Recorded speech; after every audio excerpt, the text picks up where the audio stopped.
Boa noite, irmãos. Quero saudar os amados irmãos com a graça e a paz de nosso Senhor Jesus Cristo. Quero dizer aos nossos visitantes nessa noite que sejam bem-vindos, tá? Se sintam à vontade na casa do Pai. Receba o nosso carinho, receba o nosso amor como igreja. Sinta-se à vontade e compartilhe conosco desse amor grandioso de Deus nessa noite, amém? Que possamos nessa noite dar o nosso melhor a Deus, prestar um culto agradável ao Senhor, né? Assim como fala lá em Romanos 12, que a gente possa desfrutar dessa bênção de Deus, que é cultuar o nosso Deus maravilhoso, e também receber a palavra dele, né? Que possa servir como alimento para o nosso coração e para a nossa vida, e possamos não só receber o alimento, mas também desfrutar e viver essa palavra, né? Que a gente não seja só ouvinte dela, que a gente seja meros praticantes, para que outros vejam em nós a diferença entre o ímpio e o justo, né? Que a gente possa glorificar o nome do Senhor através das nossas vidas, amém? Vamos estar orando nesse momento, irmãos, e colocar os nossos corações diante da face do Senhor, que Deus olhe por nós a cada dia, e a gente possa viver uma vida que seja agradável a Ele, amém? Pai, em nome de Jesus, ó Deus, entramos na Tua presença nessa noite, Senhor. Receba o nosso culto, receba o nosso louvor, receba cada vida que entrou aqui por esta porta, nessa noite fria, mas que a palavra do Senhor venha aquecer os nossos corações, que ela possa fazer a diferença em nós, ó Deus. Pai, receba, Senhor, tudo que fizemos hoje, e vamos ainda fazer, Senhor, que não fique meramente aqui no teto dessa igreja, mas que ela possa chegar, Pai, até o Teu trono de graça como um bom perfume, como um aroma suave, Senhor. Ó Deus, o Senhor se agrada quando abrimos nossas bocas e louvemos o Teu santo nome, Pai. Toda a honra, toda a glória, todo o louvor, toda a gratidão seja dado somente a Ti, Senhor. Que não viemos dobrar os nossos joelhos a deuses falsos, Pai, mas somente ao Deus verdadeiro, Pai. Aquele que criou os céus e a terra e tudo que nela há, e nos criou, Pai, para a honra, para a glória do Teu santo nome. E que cada um de nós possa saber, Pai, qual é o propósito do Senhor aqui nessa terra para as nossas vidas, Pai. E eu creio que o propósito do Senhor é para nós Te adorar, Senhor, e viver uma vida santa, Senhor. Porque o Senhor não precisava e não precisa de criaturas caídas, Senhor. Mas assim o Senhor o fez, Pai. Enviou Jesus Cristo, Pai, para nos transformar, Senhor. Para transformar o nosso coração e dizer que nós Te adoramos, Pai. Ó, Senhor, nós Te adoramos, Pai, nessa noite, Senhor. Nós queremos Te adorar, Senhor. Nós queremos viver esse Deus, essa vida, Senhor, maravilhosa que o Senhor nos deu, ó Pai, que pertence a Ti, Senhor.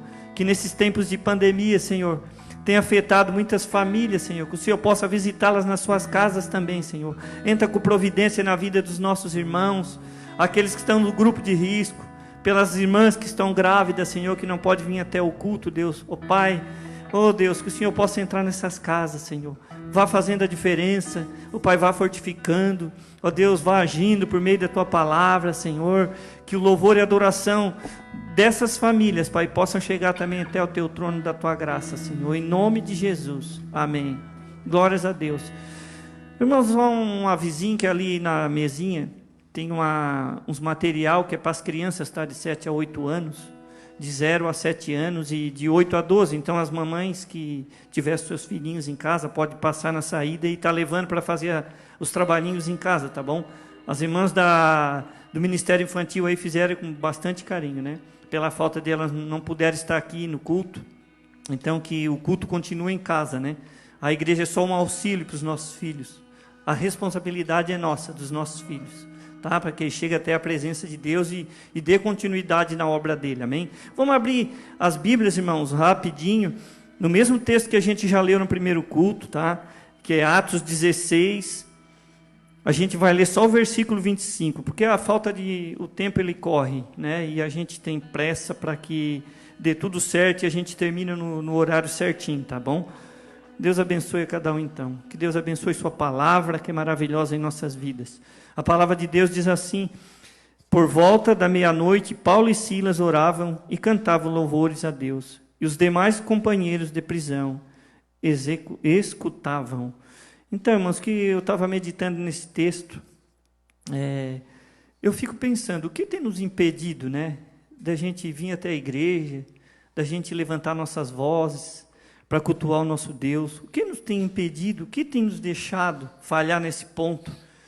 A gente olha para esse texto aqui de Paulo e Silas, fica imaginando Silas acompanhando Paulo, e disse: Paulo, sofremos açoite, estamos aqui presos, mas de certo Paulo levando Silas a adorar a Deus. Vamos Silas, vamos adorar a Deus. Deus nos colocou aqui que Ele tem um propósito, e o propósito era de salvar muitas vidas ali. E eles continuaram o culto, né, louvando a Deus, engrandecendo, nessa hora de dificuldade que eles estavam passando, aprisionados, por volta da meia-noite, talvez sem beber, sem comer, né, e estavam adorando a Deus. A gente pensa, mas eles eram apóstolos, eram pessoas igual a nós, cheias do Espírito Santo de Deus, né, que a gente possa tirar proveito, irmão, desse tempo que Deus tem nos dado, nesse tempo de pandemia, da gente estar em casa, meditando mais na palavra de Deus, adorando mais a Deus. Agora não é mais a falta de tempo. Eu não acredito nisso. Que Deus, Ele deu 24 horas para nós. E algum tempo desse dia da gente estar adorando Ele, né? Que a gente não espere adorar a Deus quando tiver tudo ruim já. Mas que nas horas boas também a gente possa entregar esse louvor a Deus. É isso que eu peço a Deus, que a igreja deve fazer. Adorar a Deus nessa noite com gratidão, com um grande amor no coração. Amém? Glórias a Deus.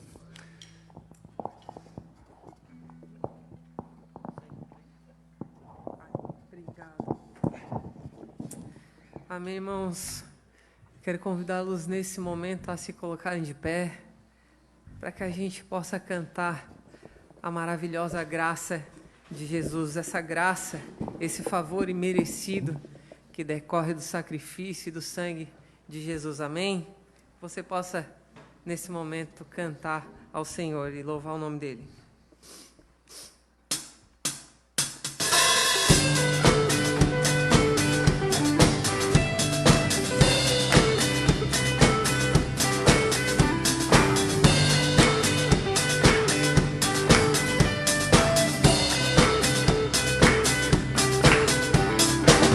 Quem tem poder sobre o pecado, e o seu amor é poderoso, o Rei da Glória, o poderoso Deus. A terra treme com sua voz, diante dele o adoramos, o Rei da Glória, o poderoso Deus. Maravilhosa graça, teu amor que não falha, tomou o meu lugar, levou a minha cruz, teu sangue me salvou, minha dívida pagou. Oh, Jesus, eu canto, porque hoje livre sou.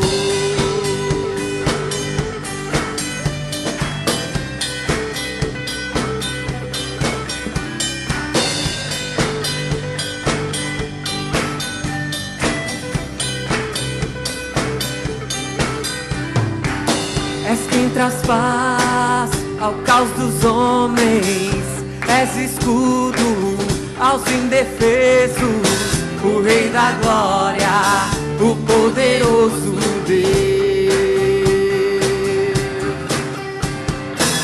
Reina em justiça sobre as nações, a luz que brilha na escuridão, o Rei da Glória, o poderoso Deus. Maravilhosa graça,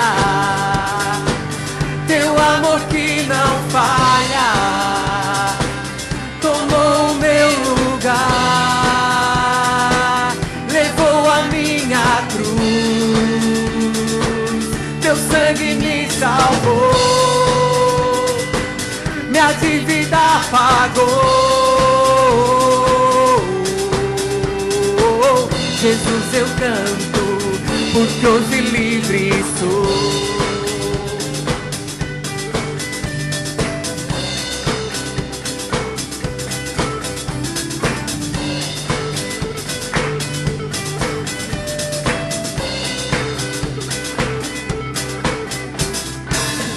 Digno é o Cordeiro de Deus, digno é o Cordeiro que a morte venceu. Digno é o Cordeiro de Deus, digno é o Cordeiro que a morte venceu. Digno é o Cordeiro de Deus, digno é o Cordeiro que a morte venceu. Digno é o Cordeiro de Deus, digno é maravilhosa graça, teu amor que não falha, tomou o meu lugar, levou a minha cruz, teu sangue me salvou, minha dívida pagou. Jesus, eu canto, porque hoje livre sou.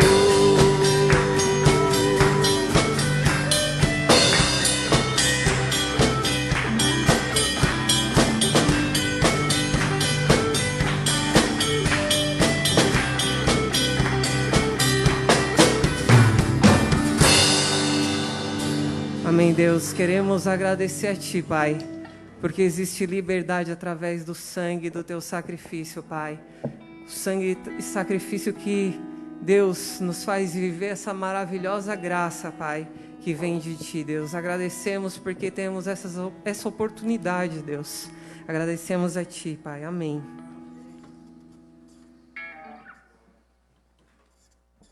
Que possamos continuar cantando ao nosso Deus. Essa música, ela é um convite a essa adoração que o nosso Deus nos convida a fazer essa noite. Então, convido você a cantar Ele. Amém?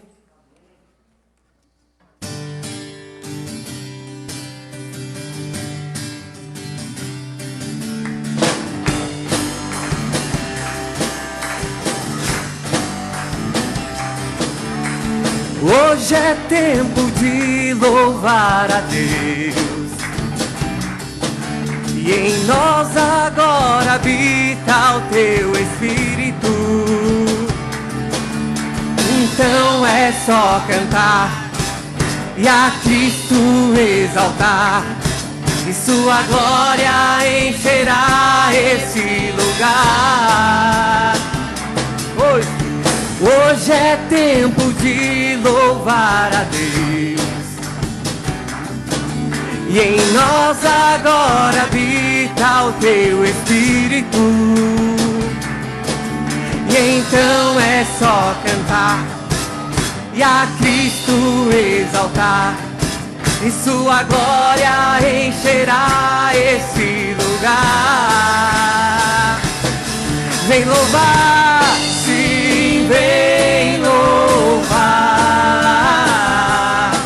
Vem louvar, sim, vem louvar. Vem louvar, sim, vem louvar. Vem louvar, sim, vem louvar. No meio dos louvores Deus habita, e é Seu prazer cumprir o que nos diz. E então é só cantar e a Cristo exaltar, e Sua glória encherá esse lugar. Vem louvar, sim, vem louvar. Vem louvar, sim, vem louvar. Glória a Deus, sim, glória a Deus. Glória a Deus, sim, glória a Deus. Glória a Deus, sim, glória a Deus.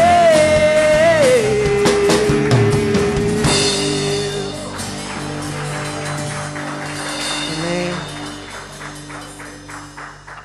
Glória a Deus. Amém, queridos. Agora, no curso desse louvor, eu quero convidar você a entregar os dízimos e as ofertas. A palavra de Deus ali em 2 Coríntios 9:10 diz: ora, aquele que dá semente ao que semeia e pão para alimento também suprirá e aumentará a vossa sementeira. Amém? Então que nesse momento você possa depositar os seus dízimos, as suas ofertas, como já dissemos no culto anterior. Se você, que está assistindo a live, tem interesse também em estar entregando os seus dízimos, as suas ofertas, entre em contato ali no Facebook, que prontamente o ministério vai estar enviando para vocês os dados bancários. Amém?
E menos de mim,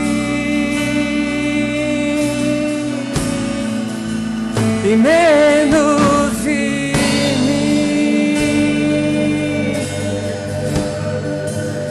e menos de mim.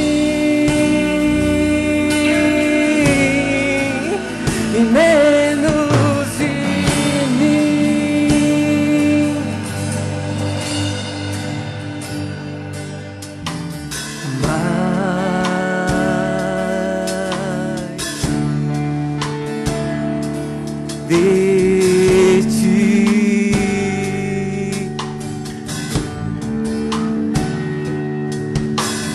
mais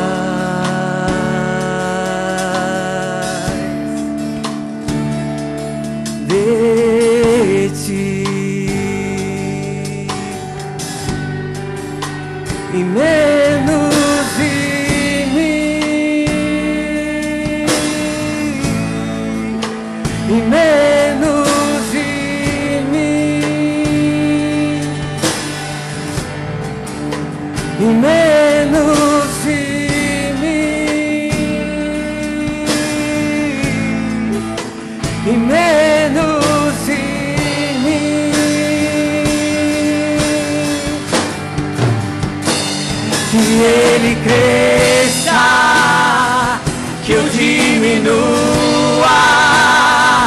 que ele apareça e eu me constranja com a sua glória e todo o seu amor, infinita humildade, servo de todos os irmãos.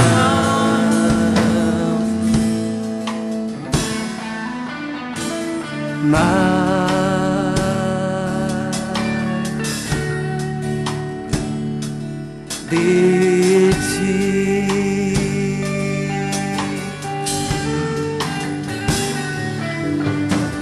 mais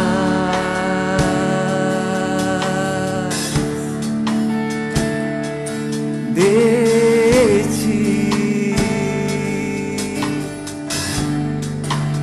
e menos de mim, e menos de mim, e menos de mim, e menos de mim.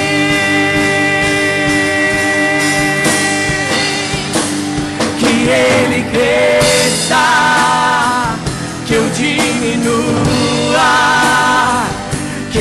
apareça e eu me constranja com a sua glória e todo seu amor, infinita humildade, servo de todos os irmãos, que ele cresça, que eu diminua, que ele apareça e eu me constranja com a sua glória e todo seu amor, infinita humildade, servo de todos os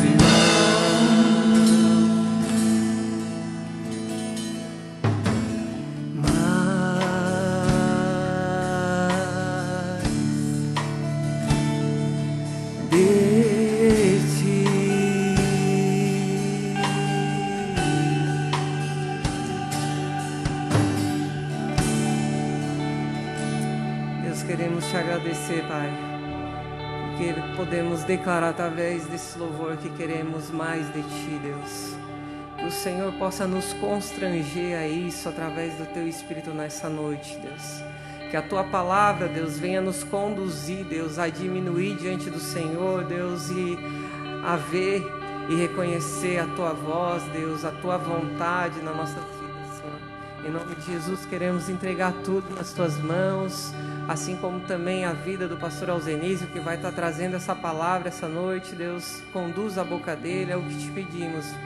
Em nome de Jesus, Pai, amém.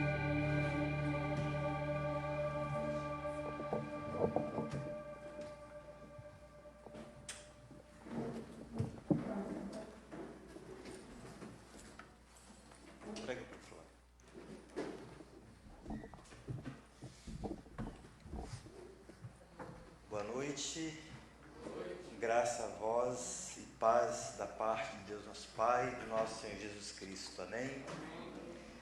Hoje nós estamos tendo uma experiência nova, uma experiência diferente, né? Esse é o segundo culto desta noite e a razão disso é porque o nosso espaço é pequeno e nós, por conta da pandemia, temos que manter aí a vigilância, o cuidado. No entanto, nem o outro culto é mais importante do que o outro, e embora o programa seja o mesmo, embora, digamos, os louvores sejam os mesmos, o texto da palavra seja o mesmo, a experiência, eu acredito que seja outra, e devemos fazê-lo.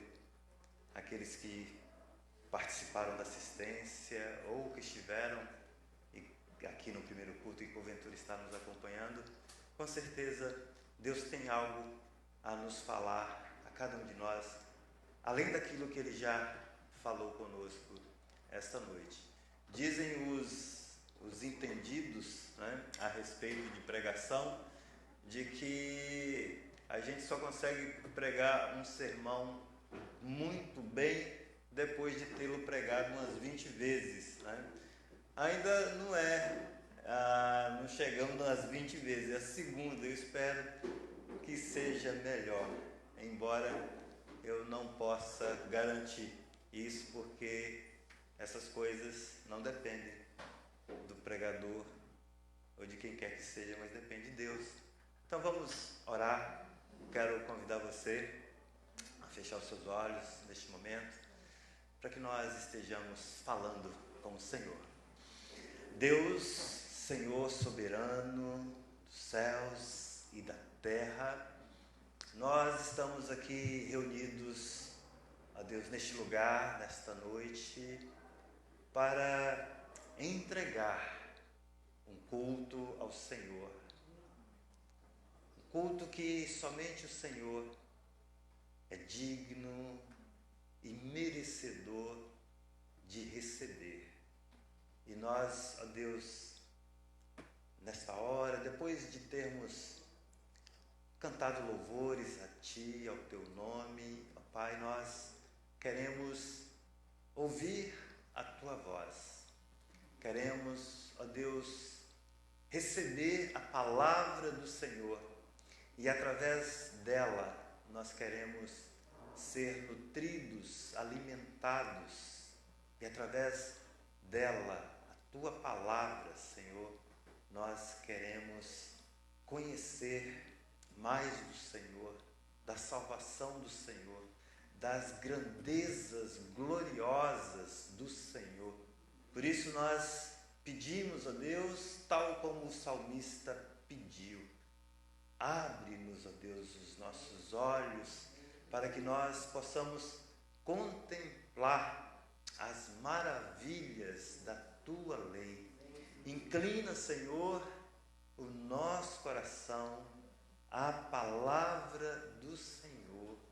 E quanto a mim, ó Deus, que as palavras da minha boca, o meditar do meu coração sejam agradáveis em Tua presença, ó Senhor, Deus meu, rocha minha e redentor meu. Nós assim oramos em nome de Jesus. Amém. Eu quero convidar você a abrir a sua Bíblia lá na primeira carta de Pedro, no capítulo 4, do versículo 1 ao 6. Este será o texto que nós estaremos meditando nesta noite. E esta é a carta que nós temos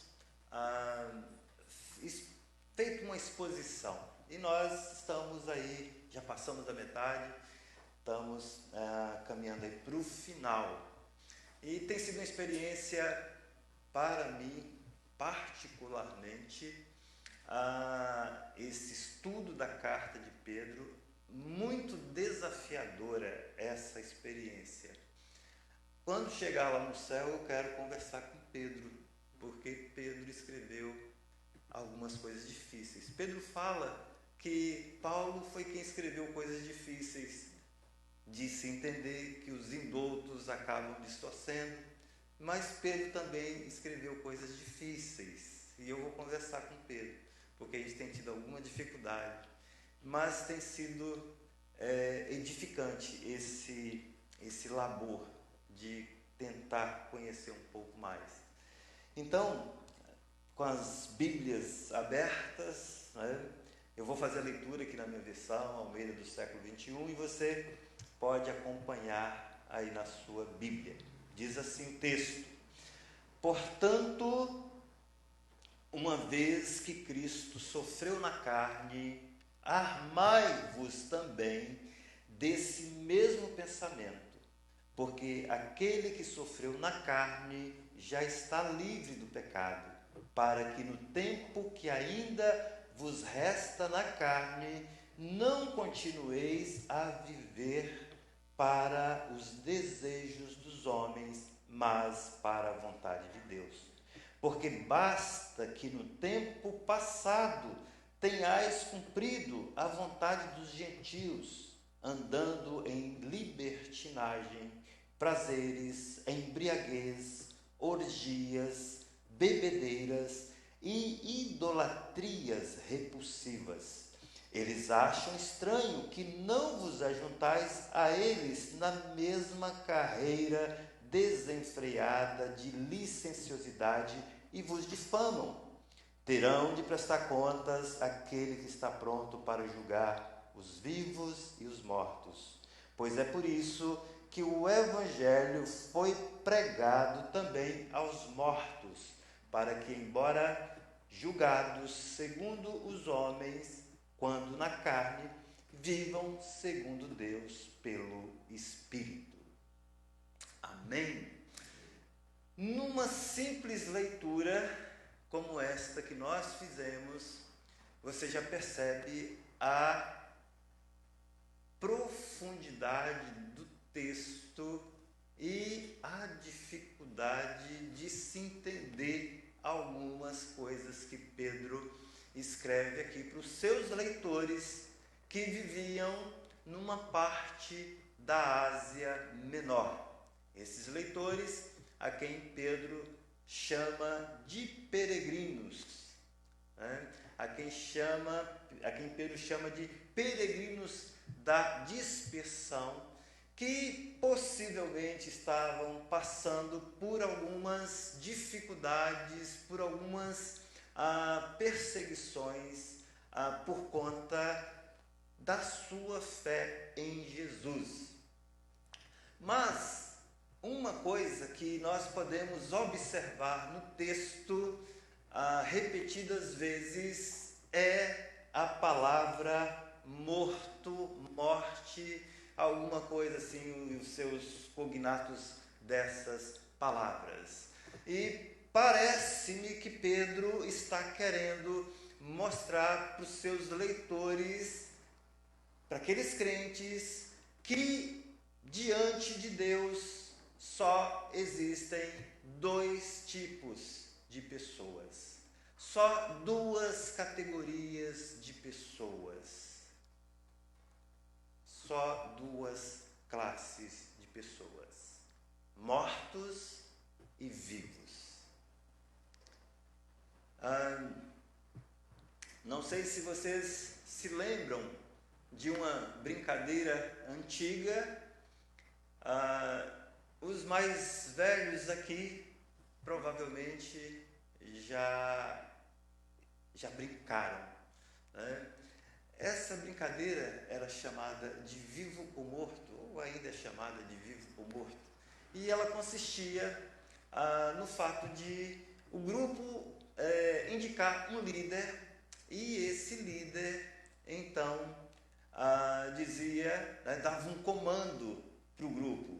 Se ele falasse morto, o grupo imediatamente tinha que agachar. Se ele dissesse vivo, o grupo tinha que pular. E assim era feito sucessivas vezes, até que ficasse o último a sair, né? Quando errasse o comando, até que ficasse o último, então esse último ganhava a prova e então ele assumia a liderança. Vivo ou morto? Essa é a questão. It's the question. Em que categoria você se enquadra? Eu espero que, enquanto a gente faz essa exposição desse texto, você consiga perceber esses dois grupos de pessoas no texto, na exposição. E à medida que você for observando algumas características dos vivos e dos mortos, eu espero que você tenha a capacidade de discernir em qual grupo você se encontra nesse momento. E Pedro, ele começa o texto falando que Jesus Cristo, falando mais uma vez que Jesus Cristo sofreu na carne. E possivelmente essa expressão que Pedro usa aqui no versículo 1 do capítulo 4 é idêntica ao que ele diz no versículo 18, quando ele diz que Cristo morreu uma única vez pelos pecados, o justo pelos injustos. Então eu penso que Pedro está querendo mostrar para os seus leitores, falar para os seus leitores a respeito da obra consumada de Cristo na cruz do Calvário. É essa obra que Jesus consumou na cruz do Calvário, que tem poder de nos tirar desse estado ou condição de morte e nos trazer a vida. Paulo, o apóstolo, ele escreve em Efésios capítulo 2, que nós todos estávamos mortos nos nossos delitos, nos nossos pecados, mas Deus, que é rico em misericórdia, pela sua graça nos salvou e nos deu vida por meio de Cristo Jesus. Então, nós, por conta do pecado, e a Bíblia deixa claro que todos nós somos pecadores, né? Nós já nascemos mortos. Nós, depois da queda, depois do pecado de Adão, nós já nascemos dentro de uma cadeia separada, alienada de Deus, o Criador. E morte sempre é separação. Então nós já nascemos mortos espiritualmente. Todos nascemos nessa situação. Mas por meio de Cristo nós obtivemos vida, e vida abundante. Então, Pedro quer ressaltar para esses crentes que estavam enfrentando perseguição, que a obra redentora trouxe vida para eles, mas por outro lado, eles deveriam morrer para os seus pecados. Porque ele diz, na sequência do texto, do versículo 1, ele diz: armai-vos também do mesmo pensamento. Essa expressão indica que os seguidores de Jesus devem viver do mesmo modo que Jesus. E Jesus morreu, não pelos seus próprios pecados, mas morreu pelos nossos pecados, para nos trazer redenção. Agora, nós precisamos morrer para os nossos pecados. Na verdade, a Bíblia já nos considera mortos para os nossos pecados. O apóstolo Paulo fala: já estou crucificado com Cristo e vivo não mais eu, mas Cristo vive em mim. E a vida que agora vivo na carne, ou seja, nessa condição humana de existência aqui agora, vivo-a na fé no Filho de Deus, que me amou e se entregou por mim. Só que é uma realidade espiritual através da qual nós vivemos, nos apropriamos pela fé. E vai haver uma luta, vai haver uma batalha.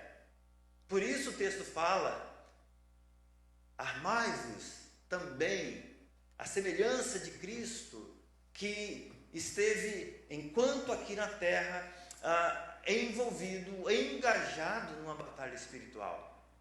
Nós também, a semelhança de Cristo, e nós somos discípulos de Jesus, seguidores de Jesus, nós também vamos ter o mesmo sentimento de nos armar para essa batalha. Armai-vos é um termo militar, porque Cristo enfrentou uma guerra espiritual aqui neste mundo, e tal como Jesus, nós também iremos enfrentar.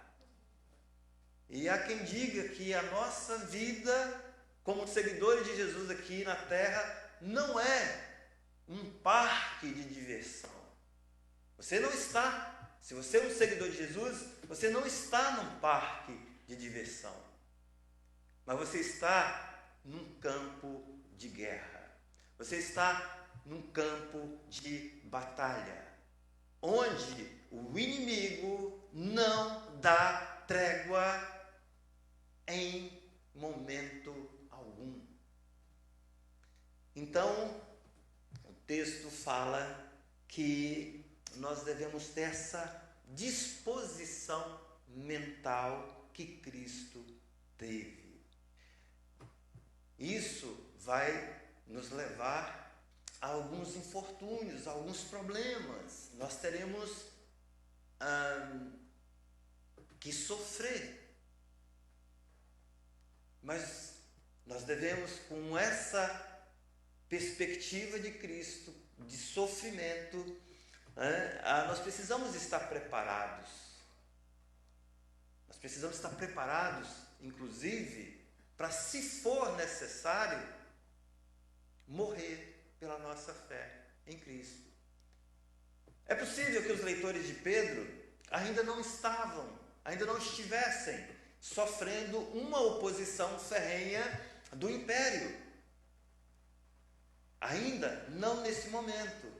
Mas Pedro já estava lhes preparando para, quando esse momento chegasse, eles pudessem olhar para Jesus, ter a mesma perspectiva do sofrimento e da morte que Jesus teve. Então, nós precisamos estar preparados para isso. Ainda que nós vivamos aqui, num país que nos possibilita o culto, nos permite, nos dá essa liberdade de culto, nós enfrentamos lutas, nós enfrentamos batalhas espirituais, mas nós podemos sofrer uma oposição tal que talvez a nossa vida seja colocada em xeque, e nós precisamos estar preparados para isso. E nós não precisamos temer a morte, não precisamos, isso não precisa, digamos, nos causar temor, porque a Bíblia fala que, esse texto fala que aquele que sofreu já está livre do pecado e mortos para os desejos dos homens. A vida do seguidor de Jesus, ela não é guiada mais pela própria vontade ou pelos desejos humanos e carnais, mas ela é regida pela vontade de Deus. E nós sabemos que a vontade de Deus, seja ela qual for, ela é boa, ela é perfeita e ela é agradável.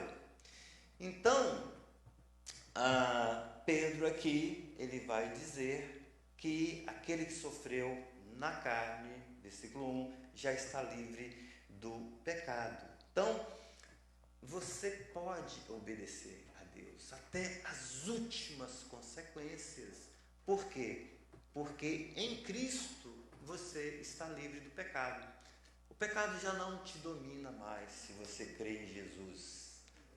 Isso não significa que nós nos tornamos pessoas porque cremos em Jesus e fomos resgatados, redimidos pelo sangue de Jesus. Não significa que nós nos tornamos pessoas impecáveis, que não cometemos mais pecados, mas significa que o pecado já não é algo habitual na nossa vida.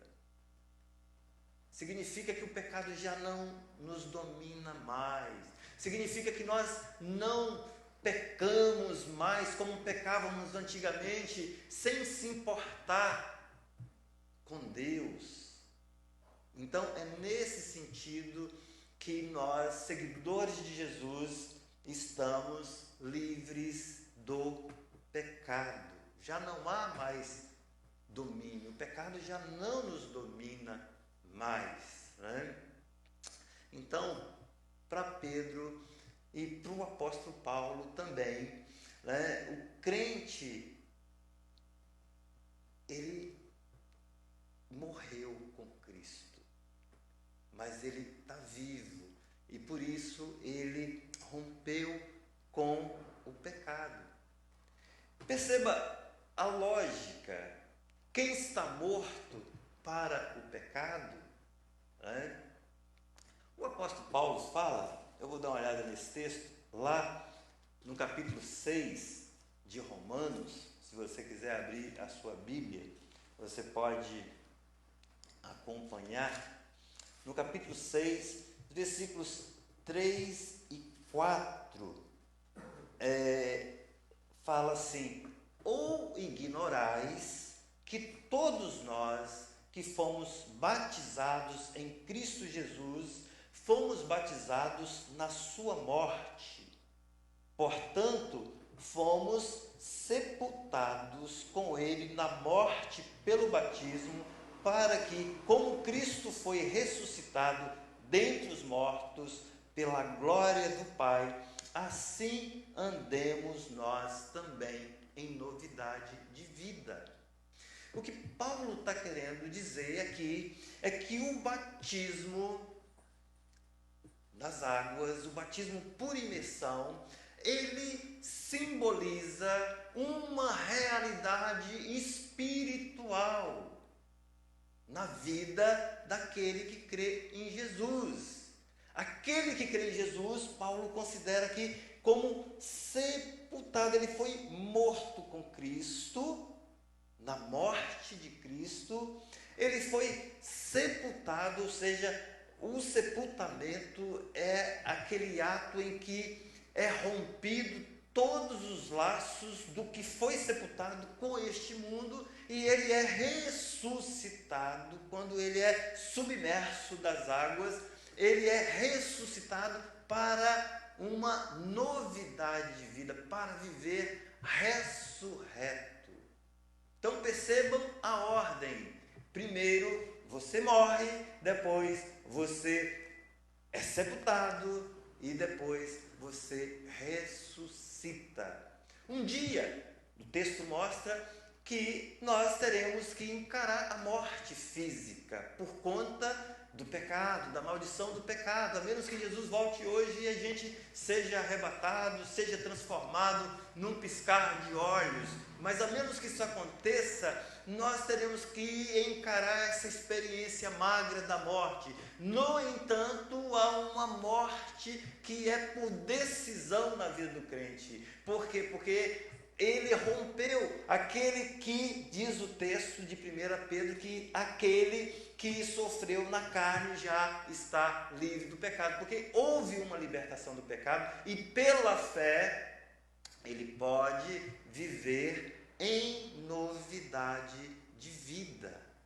Então, em Romanos 6, Paulo mostra que nós morremos com Cristo. Esta morte foi e é simbolizada pelo batismo, né? Mas também nós podemos viver em novidade de vida, de maneira que nos versículos 11 e 12, Paulo diz, no capítulo 6 de Romanos, Paulo diz que nós devemos nos considerarmos mortos para o pecado, mas vivos para Deus em Cristo Jesus, não permitindo que o pecado venha dominar, reinar sobre as nossas vidas.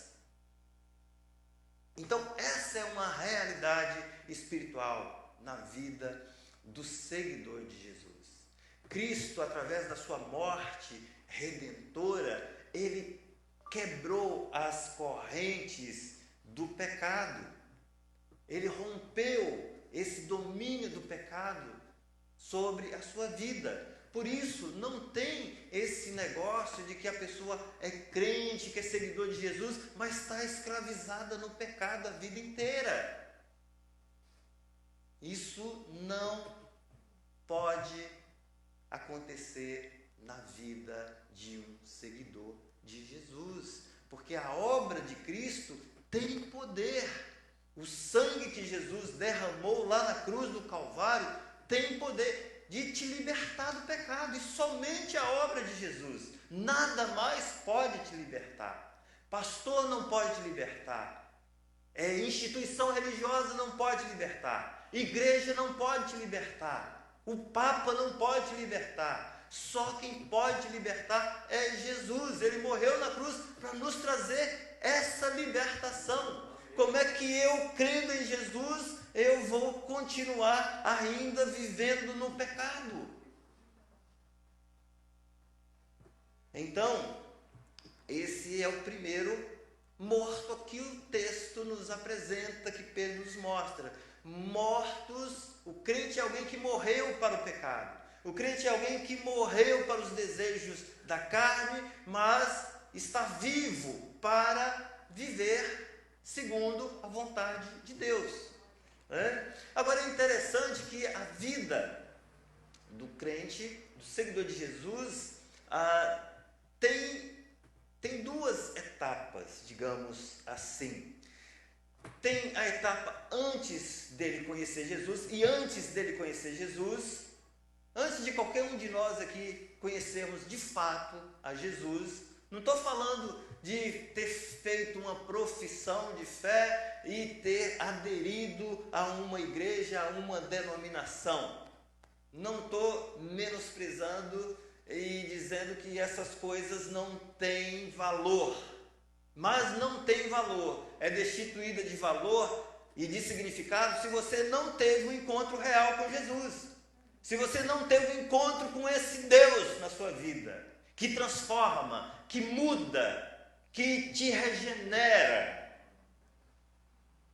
Então todos nós, antes de conhecermos a Jesus, nós éramos mortos para Deus. Nós estávamos mortos e nós vivíamos de acordo com as paixões humanas. E por essas paixões nós éramos dominados e a nossa vida era caracterizada por uma busca desenfreada de satisfazer as nossas concupiscências, os nossos desejos carnais. Era assim a nossa vida, é assim a vida de qualquer indivíduo que não crê em Jesus. Mas depois que nós conhecemos a Jesus, depois que nós nos arrependemos dos nossos pecados e confiamos as nossas vidas aos cuidados do Senhor, nós passamos a viver segundo a vontade de Deus. Nós temos desejo de beber, de alimentar da palavra de Deus. Se você é crente em Cristo Jesus e não tem desejo da palavra, deve ter algo errado. Não estou dizendo que não há momentos na nossa vida, na nossa caminhada, que há frieza espiritual, sim. A nossa caminhada para o céu, ela não segue num plano inclinado, ininterrupto. Às vezes existem os vales, existem os momentos de fraqueza, nós tropeçamos, caímos, mas Deus nos levanta. O justo pode cair 7 vezes, mas o Senhor levanta. Tal era a vida desses leitores de Pedro. Antes deles serem cristãos, antes deles conhecerem a Jesus, eles viviam como os pagãos. Eles estavam envolvidos em todo tipo de excesso e perversidade moral. É assim a vida da pessoa que não conhece a Jesus.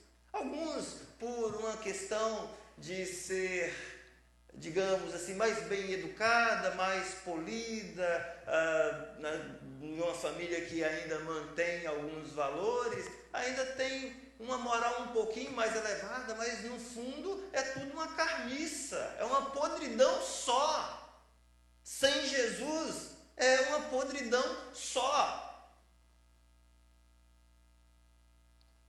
E esses crentes da Ásia, eles viviam metidos nessa perversidade moral. Mas depois de conhecer a Jesus, esses crentes eles já não se juntavam mais. É o que Pedro fala aqui, né? Que antes eles estavam cumprindo a vontade dos gentios, vivendo uma vida de corrupção. Mas depois, eles já não se juntavam mais com esses pagãos.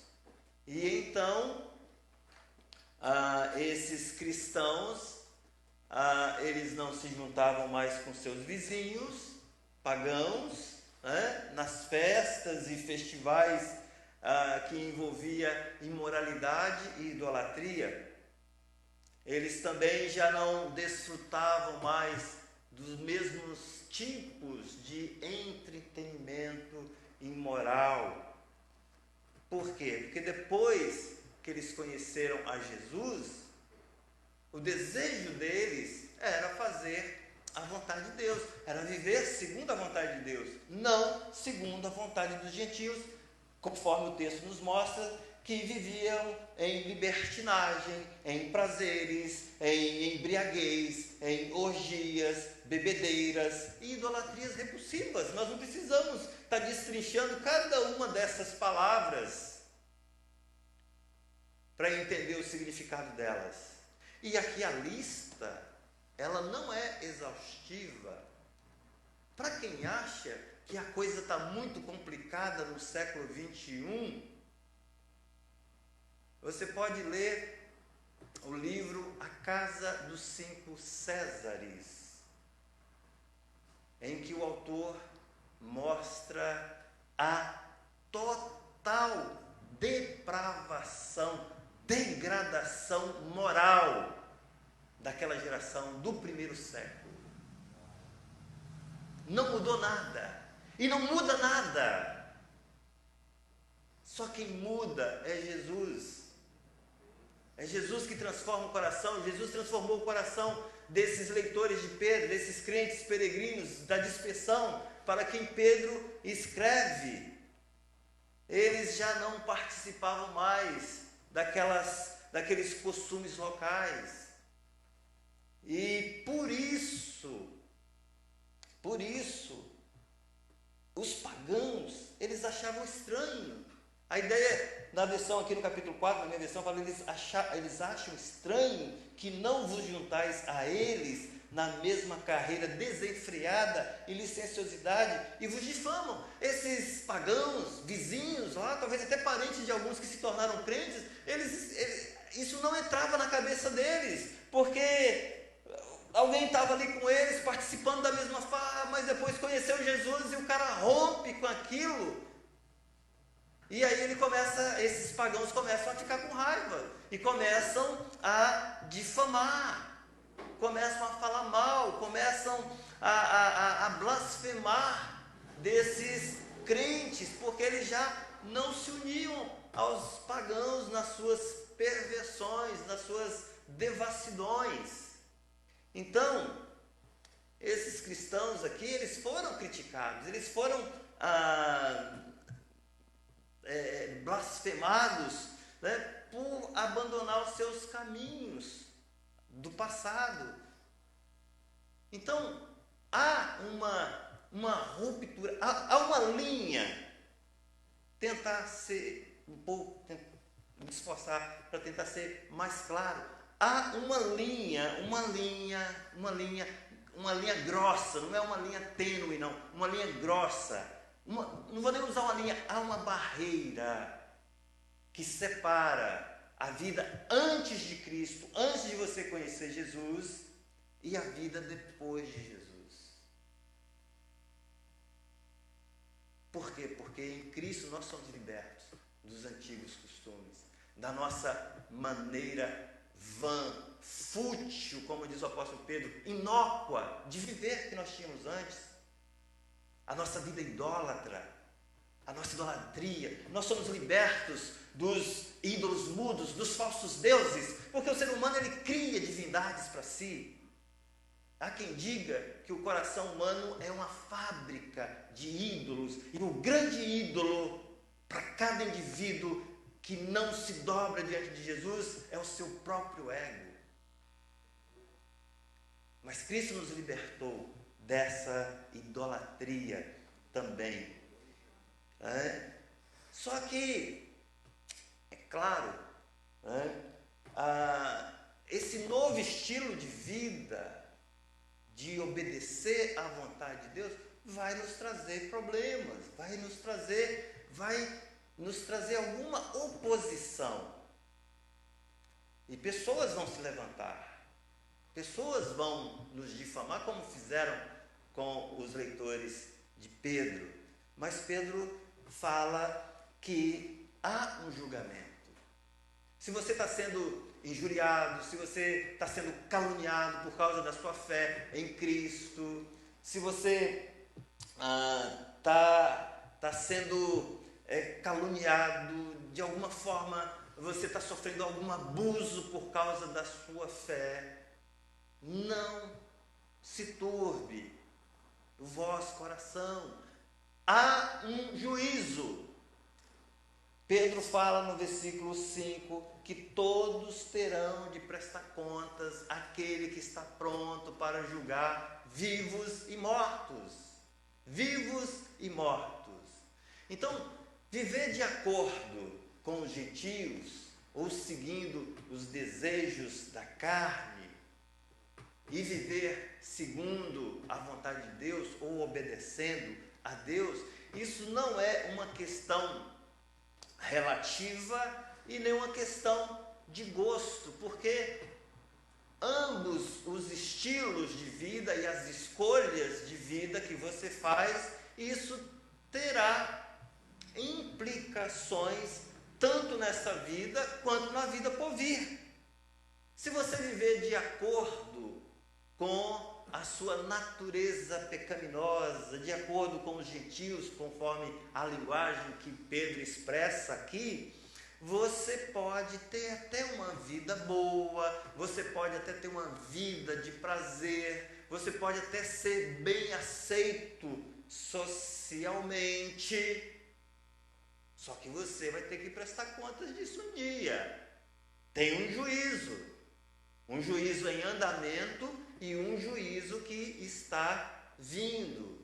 Por outro lado, se você é um seguidor de Jesus, um discípulo de Jesus, e você quer viver segundo a vontade de Deus, você vai ser marginalizado, você vai ser ridicularizado, talvez até pelos da sua própria família, pelos seus colegas de trabalho, né? Você vai ser incompreendido, você vai ser tratado de maneira hostil, mas entrega nas mãos de Deus, porque era isso que Jesus fazia. Ao ser insultado, ele não retribuía o insulto. Quando sofria, não ameaçava. Mas o que Jesus fazia? Ele entregava-se, ou entregava a situação nas mãos de Deus, que julga todas as coisas de maneira equânime e justa. Então, os leitores de Pedro, eles estavam sendo difamados, eles estavam sendo injuriados por abandonarem seus caminhos passados, mas Pedro lembra-os, né, de que os julgamentos humanos não são a última palavra, porque Deus julgará a todos, não apenas aqueles que creem em Deus. Então, nós precisamos ter uma perspectiva de que esse atual estado de coisas terá um fim, em breve terminará.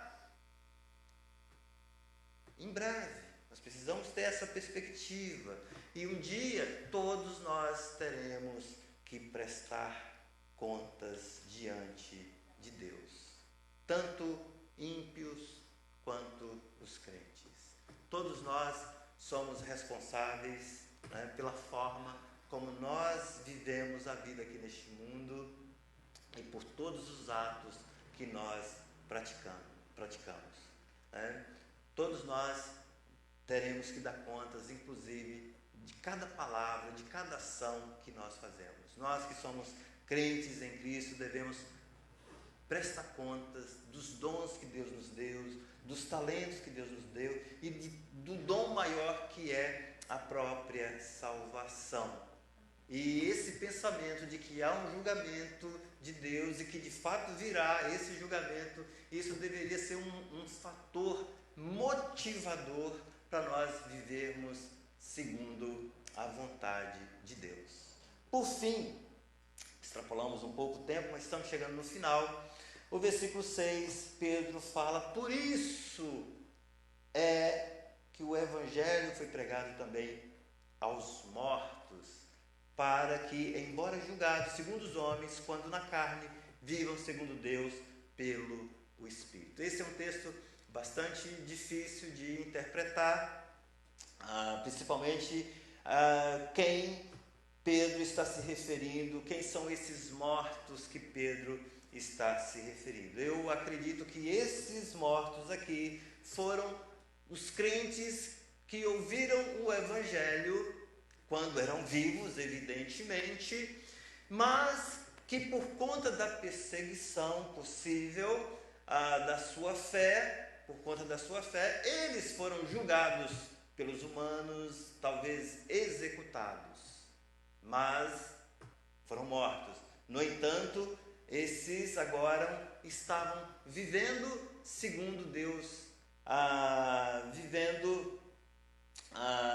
segundo Deus pelo Espírito. Então, morto na carne, mas vivo no Espírito, pode se referir a essas duas esferas, ou esses dois reinos, digamos assim, antes da ressurreição na carne e pós-ressurreição no Espírito.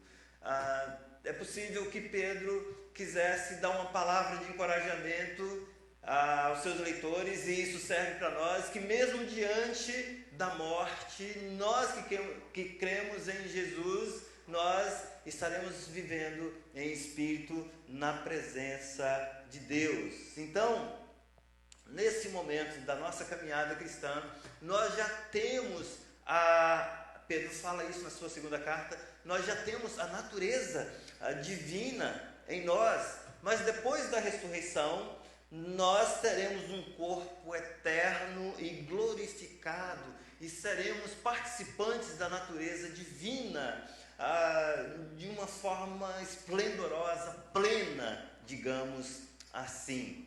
Então, meu querido ouvinte, irmão e irmã, não há uma segunda chance. Perceba que o que determina a sua condição de morto ou de vivo é o Evangelho, é a sua aceitação, é como você recebe o Evangelho. Se você rejeita o Evangelho, essa obra de salvação que Cristo realizou na cruz do Calvário, você está rejeitando a salvação, você está fadado a permanecer morto nos seus delitos e nos seus pecados. Mas se você crê em Jesus, a sua condição muda de morto para vivo em Cristo Jesus. E é preciso um momento, não há, às vezes as pessoas interpretam esse texto aqui falando que Cristo foi, pegando o texto lá do versículo 19 do capítulo 3, quando Jesus foi e pregou aos espíritos em prisão. Alguns acreditam que Jesus foi lá no inferno pregar para os mortos. Isso não existe. A Bíblia fala que depois da morte segue-se o juízo. O tempo que você tem é esse agora. Não vai haver uma segunda chance. A sua chance, se você ainda não creu em Jesus, a sua chance é agora, é hoje. Esse é o tempo que você tem. Esse é o momento. Então você precisa aceitar a mensagem do Evangelho se você quiser escapar do julgamento vindouro, do julgamento que está vindo e da condenação. Você precisa receber a Cristo, você precisa confiar a sua vida aos cuidados de Cristo e receber a vida eterna, que é uma promessa de uma herança gloriosa. Mas para se apropriar dessa promessa, você precisa colocar a sua fé em Cristo Jesus. E a Bíblia fala: se hoje ouvirdes a voz do Espírito, não endureça o seu coração. Viva o morto. Em que situação você se encontra? Se for morto, você precisa crer em Jesus.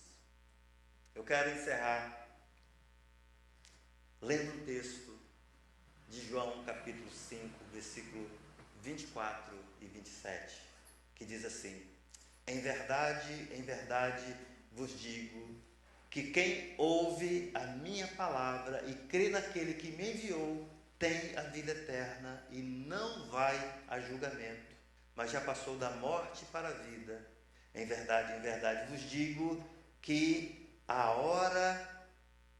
virá a hora, e já chegou, em que os mortos ouvirão a voz do Filho de Deus, e os que a ouvirem viverão.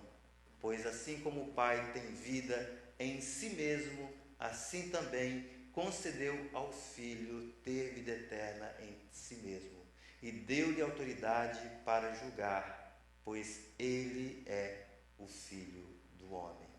Em verdade, repetindo, versículo 25, em verdade vos digo que virá a hora, e já chegou, em que os mortos ouvirão a voz do Filho de Deus, e os que a ouvirem viverão. Se você fez a avaliação, você discerniu, e você sabe em que posição você está, e se você estiver nessa condição de morte, você precisa ouvir a voz de Jesus. Vamos orar?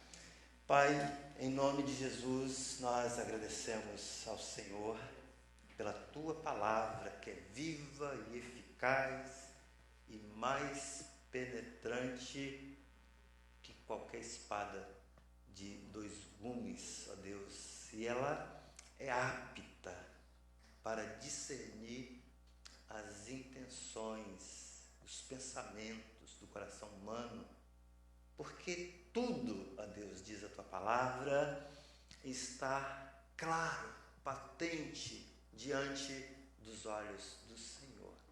E nesta noite, ó Deus, diante dessa palavra, Pai, eu quero orar por aqueles que nos ouvem, por aqueles que porventura aqui estão, ó Deus, que se encontram nessa condição de morto, da qual todos nós fazíamos parte, ó Deus, por conta do pecado.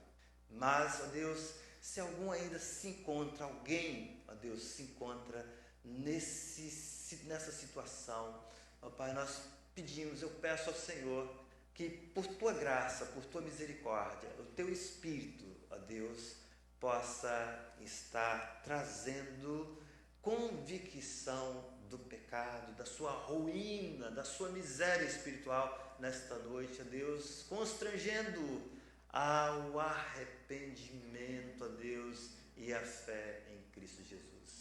Pai, isso é muito bom e nós não merecemos, mas como o Senhor é misericordioso, como o Senhor é compassivo, é gracioso, é confiado, Deus, nesses atributos que nós pedimos a salvação dessas pessoas, em nome de Jesus. Obrigado, que Deus nos abençoe.